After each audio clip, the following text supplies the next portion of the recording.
Welcome to this, your daily 180 Bible study. We're wrapping up a study on the power of words. In James chapter 3, verse 2, James says, you get your words under control, and let me tell you something, you've got the rest taken care of. Listen to what he says. He says, for we all stumble in many things. If anyone does not stumble in word, he is a perfect man, able also to bridle the whole body. And the reason for that is that out of the abundance of the heart, the mouth speaks. If you get your heart under control, you've got your words under control. And it's so important for us to have the right heart. And we need a humble heart. It's going to make all the difference in the world as to the way we approach others, that we think about others, and the way we speak to others.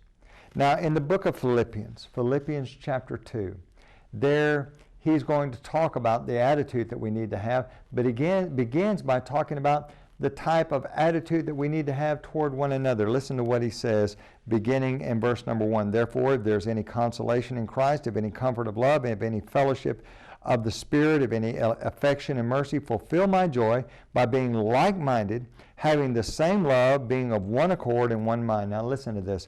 Let nothing be done through selfish ambition or conceit, but in lowliness of mind, let each esteem others better than himself. Let each of you look out not only for his own interest, but also for the interest of others. What would your relationships be like if everyone in that relationship behaved like that? Looking out not only for themselves, but others. And more importantly, someone says, how in the world could we ever accomplish that? That there would be that kind of selflessness there.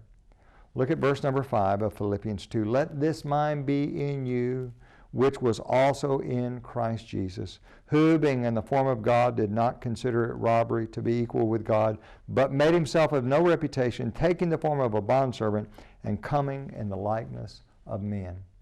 The passage goes on to talk about the fact that he was so humble he was willing to die, even the death of the cross.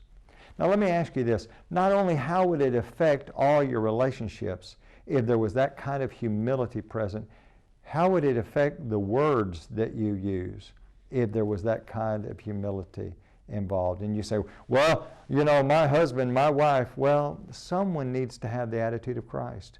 He died on the cross, not because of how good we are, but because of the great love he had for us. And we need to think about that in all of our relationships and in all of the words that we use.